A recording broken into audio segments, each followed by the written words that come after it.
My wedding was only minutes away when my mother did something behind the dressing room door that no bride should ever experience.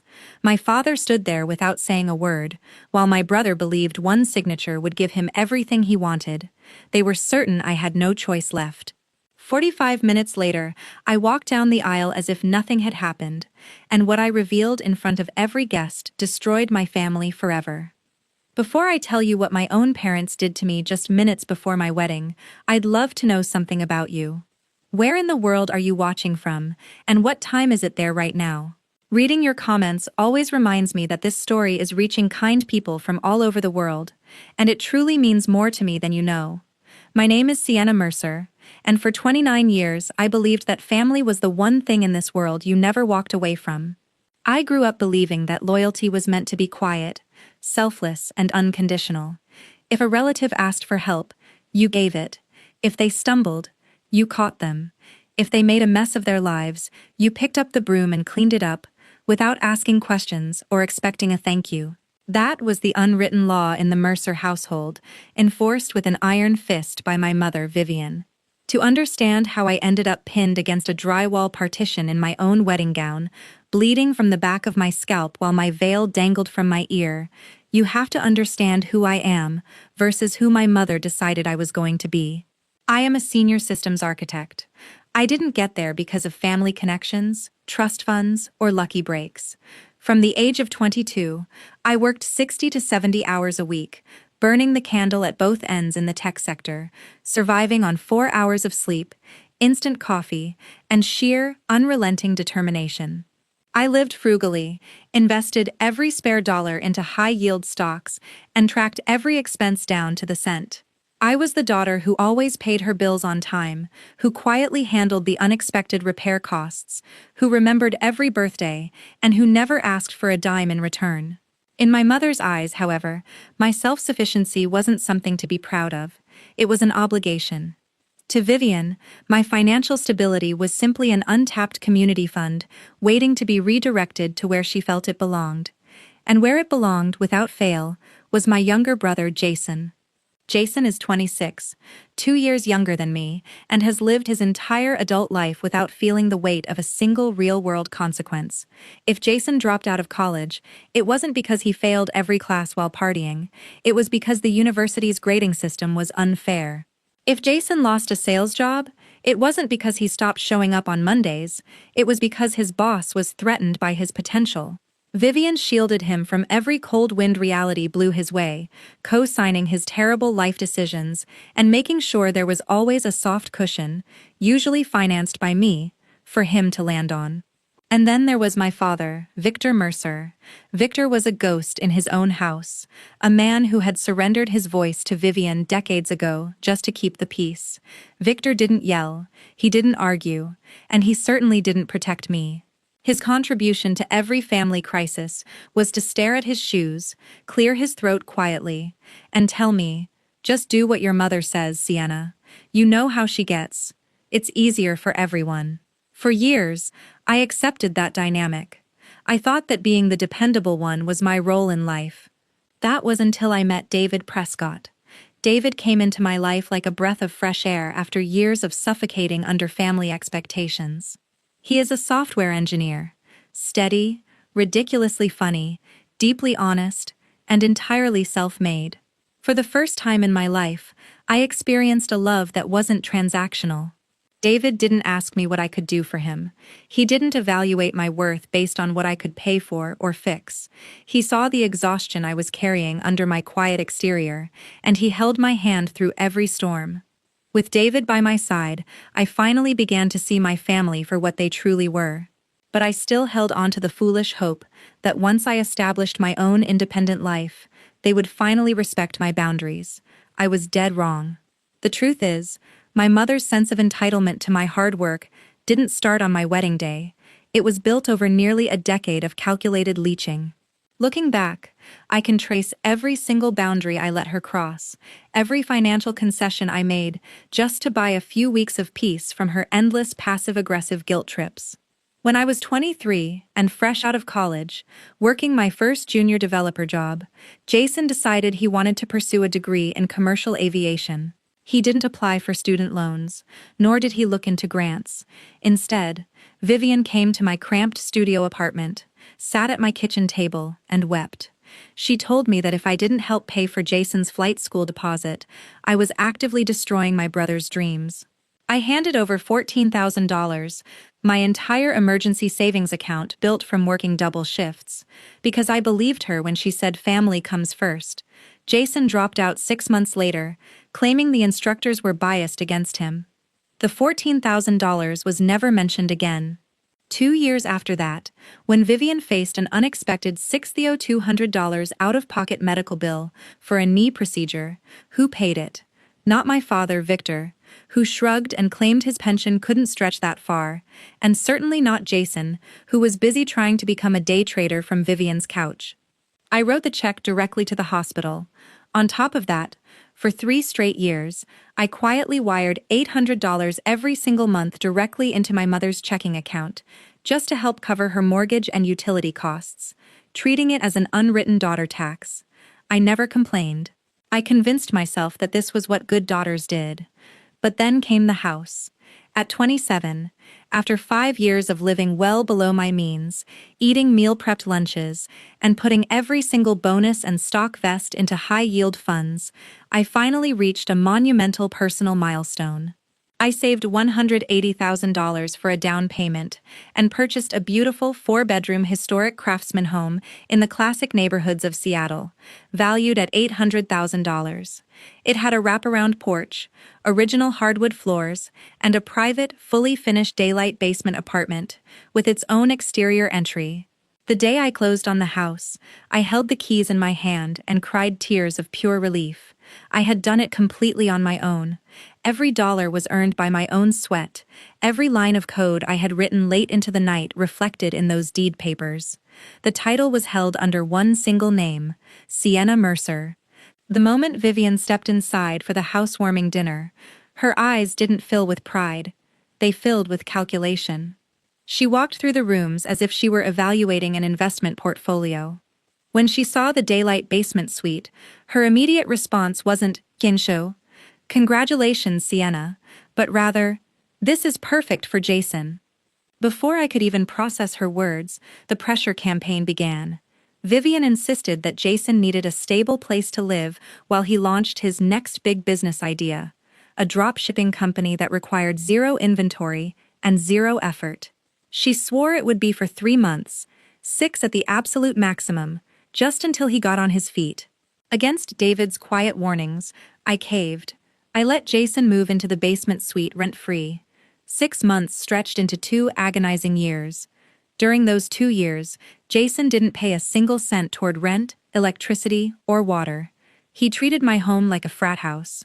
He threw loud, late-night parties, damaged the hardwood stairs, left garbage piling up outside his door, and spent his days playing video games while streaming online.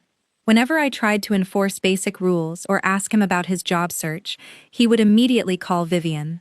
Within 10 minutes, my phone would blow up with hysterical calls from my mother, accusing me of evicting my own blood and treating my brother like a second-class citizen.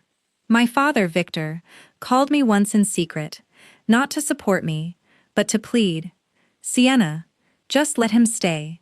If you throw him out, your mother will make my life a living hell. Just keep the peace."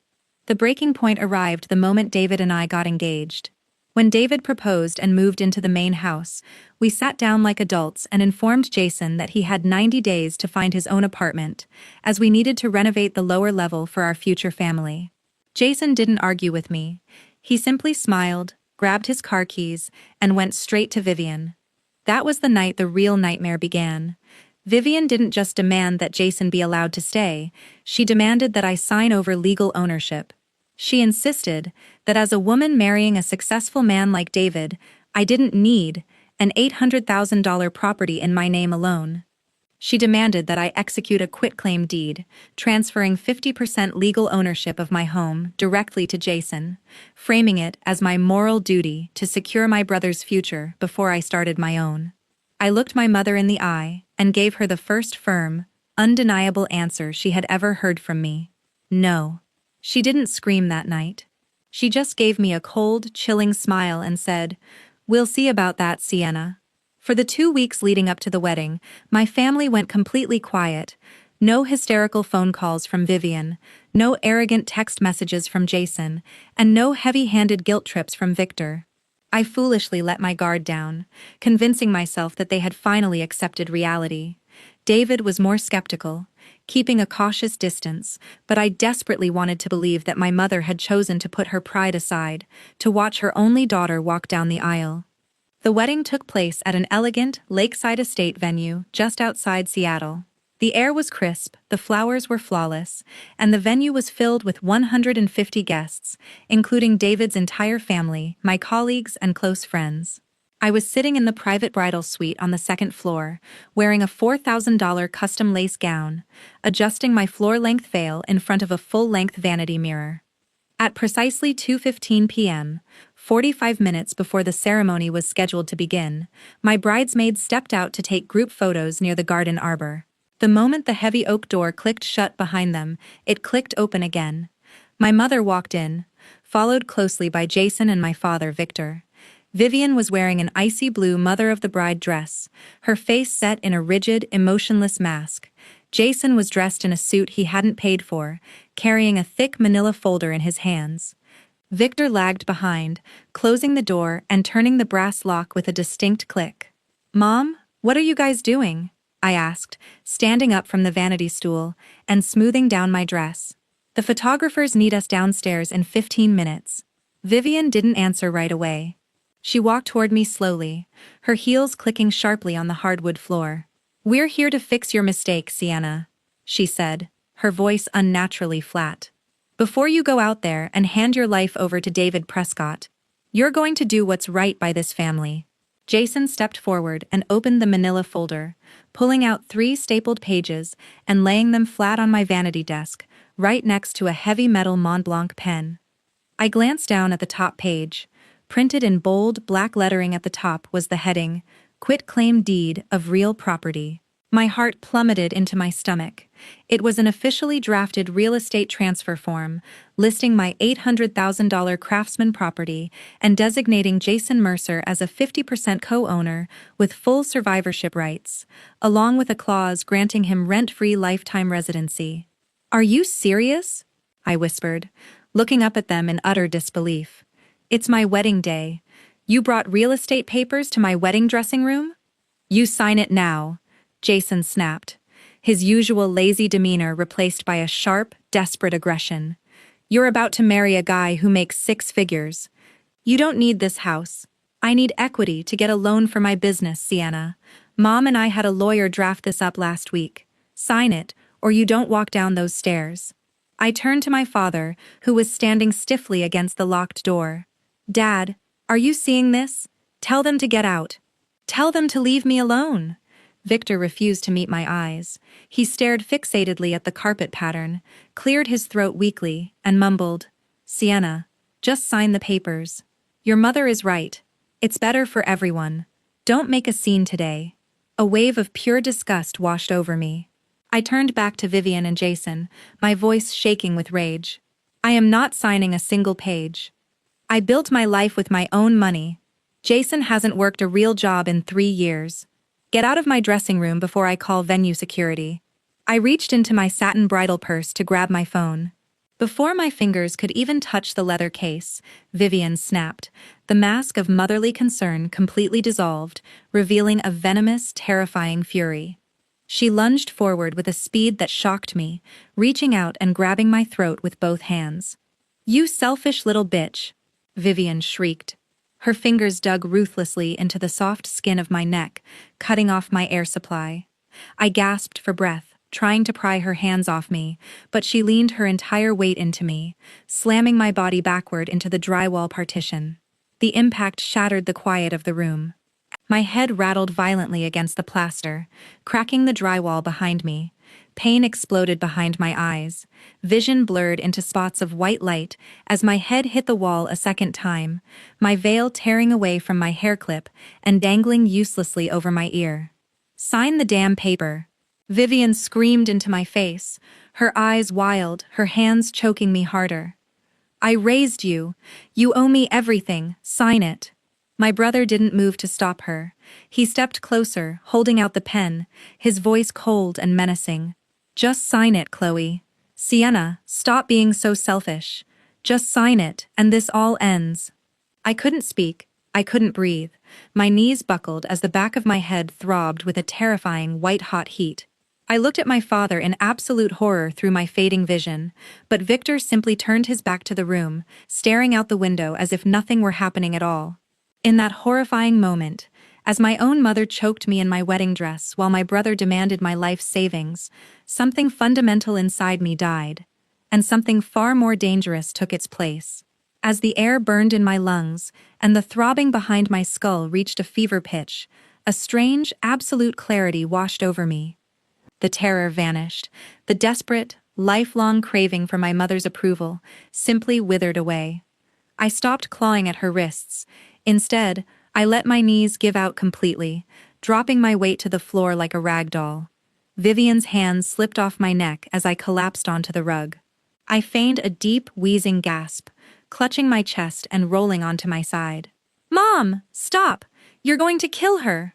Jason hissed, his voice finally showing a flicker of panic, not out of concern for me, but out of fear of getting caught. "She's fine. She's just being dramatic," Vivian snapped, though her breath was ragged. She kicked the Mont Blanc pen across the floor so it landed inches from my hand. "Get up, Sienna. Sign it, or I swear to God I will ruin this entire wedding in front of David's family." I stayed on the floor, keeping my head down, letting my hair fall over my face to hide my eyes. I reached out a trembling hand, grabbed the pen, and made a raspy, defeated sound. "Fine," I whispered, coughing weakly. "Just give me a minute. I'm dizzy." Jason immediately knelt down and placed the clipboard on the floor in front of me. "See? That wasn't so hard," he muttered. I leaned forward as if to sign, but the moment Jason turned his head to smile victoriously at Vivian, I scrambled to my feet with every ounce of strength I had left. I lunged past my father, slammed my hand onto the door's brass lock, turned it, and bolted out into the hallway before any of them could react. I didn't scream. I didn't run downstairs into the lobby where guests were mingling. I ran straight into the private restroom at the end of the bridal corridor, locked the heavy bolt, and leaned against the sink. I looked in the mirror. Red, angry handprints were already blooming across my throat. A massive bump was forming on the back of my scalp, and a faint smear of drywall dust was clinging to my dark hair. My hands were shaking, but inside, I was ice cold. I pulled my phone from my dress pocket. I didn't call the police yet. I called David. He picked up on the second ring. "Hey, beautiful, almost ready?" "David, listen to me very carefully," I said, my voice steady and surprisingly calm. My mother just choked me and slammed my head into the wall in the dressing room. Jason and Dad were there. They tried to force me to sign over half the house. There was a terrifying, dead silence on the line, followed by the sound of David's chair scraping violently against the floor downstairs. "I'm coming up right now. I'm going to kill him." "No," I said firmly. "Do not come up. If you come up now, they'll turn this into a chaotic family brawl and play the victims. We are going to destroy them completely, legally, and publicly." I quickly outlined the plan. David's best friend from college was an active-duty police lieutenant in the precinct covering the venue. My close friend and real estate attorney, Harrison Blake, was sitting in the third row of the chapel. "Text Harrison right now," I instructed David.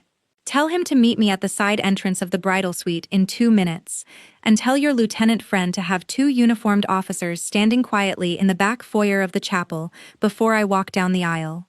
I wiped the tears from my cheeks, fixed my hair to carefully cover the swelling on my neck, and pulled my veil down over my face.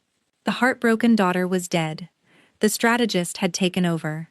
2 minutes later, I slipped out the side entrance of the bridal suite. Harrison Blake was already standing in the quiet alcove, his face pale, as he took in the slight smudge of drywall dust on my veil, and the faint red outline creeping above my lace collar. In 30 seconds, I explained everything. I handed him my phone, showing him the photo I had just taken of the cracked wall inside the dressing room, along with the close-up shots of the deep red strangle marks blooming around my throat.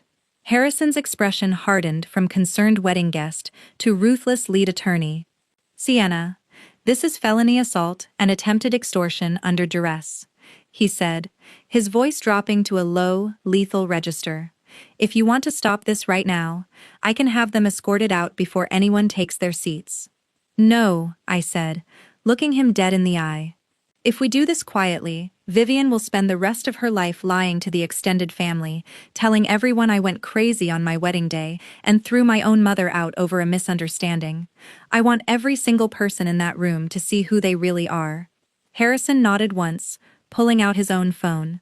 I'll coordinate with David's lieutenant friend at the back entrance. Walk down that aisle when you're ready. We've got your back. At 3 p.m. sharp, the chapel doors swung open. The brass string quartet began playing a slow, elegant arrangement of Canon in D. The 150 guests rose from their seats, turning around with warm, expectant smiles. I stood at the threshold of the aisle alone, holding my bouquet of white roses with white-knuckled intensity. From under my veil, my eyes swept the room. In the front row on the bride's side sat Vivian, Jason, and Victor. Vivian had refreshed her lipstick and was sitting up straight, wearing a serene, proud mother-of-the-bride smile. Jason had his arms crossed, looking smug, convinced that my quiet appearance meant I had surrendered. Victor sat next to them, staring at his shoes as usual.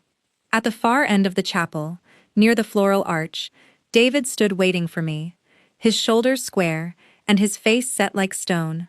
At the back of the chapel, 2 uniformed city police officers stood quietly beside Harrison Blake, their hands resting near their belts. I walked down the aisle slowly, step by step, keeping my eyes fixed on David. I didn't tremble, I didn't look down. When I reached the altar, David took my hand. His fingers were warm, and he gave my hand a firm, protective squeeze, leaning in to whisper, "You're safe now." The officiant stepped up to the podium and cleared his throat. "Welcome, family and friends."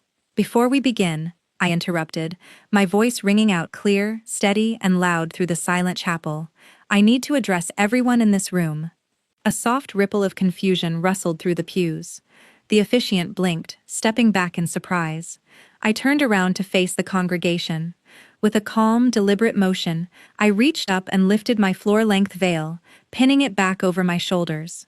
Then, reaching down to my lace collar, I unbuttoned the top 3 pearls and pulled the fabric down. Gasps echoed through the room. The bright overhead chandelier lighting illuminated my throat, exposing the deep, dark purple and red handprints left by Vivian's fingers, perfectly matching the shape of a person's hands. 25 minutes ago, up in the bridal dressing room, I said into the altar microphone, my voice echoing off the stained glass windows. My mother, Vivian Mercer, choked me against the wall until I nearly lost consciousness. My brother Jason stood by the door holding a forged quitclaim deed, demanding I sign over 50% ownership of my $800,000 home to him before I walked down this aisle. My father, Victor, locked the door and watched. The room erupted into absolute shock. David's mother gasped loudly, putting her hands over her mouth. Several of my colleagues stood up from their pews to get a better look. For 10 years, I paid their bills, covered their debts, and let them treat me like a bank. I continued, looking directly at Vivian, whose face had completely drained of color. I thought if I gave enough, they would eventually love me. But today, they showed me that to them, I am not a daughter or a sister. I am just a property to be plundered. Vivian scrambled out of her seat, her face turning a violent, splotchy red. "Sienna, stop this nonsense right now," she shrieked, stepping into the center aisle. "She's lying. She's having a nervous breakdown. David, control your wife." "I'm not lying, Mom," I said softly into the microphone. "And unlike you, I brought proof." I raised my right hand, signaling toward the back of the chapel. Harrison Blake immediately stepped forward and handed a flash drive to the venue's audio technician. Within 5 seconds, the venue's surround sound speakers crackled to life, filling the chapel with crisp, terrifying audio. Before walking into the bridal suite, I had turned on a continuous voice recording app on my phone. Vivian's screeching voice boomed over the crowd. "You selfish little bitch. Sign the damn paper. I raised you. You owe me everything. followed by the horrific, muffled sound of my head hitting the drywall, my gasp for air, and Jason's cold, demanding voice. "Just sign it, Chloe. Sienna, stop being so selfish. Just sign it and this all ends." The entire room went dead silent, save for the horrific echo of the recording. Vivian froze in the middle of the aisle, looking like a cornered animal, as 150 pairs of eyes glared at her in absolute horror and disgust. Jason shrank back into his seat, his smug demeanor instantly evaporating as he realized every single guest, including his own friends, had just heard his extortion attempt. Victor covered his face with both hands, slumped over in total, cowardly shame. "Officers," I said into the microphone, pointing directly at Vivian and Jason.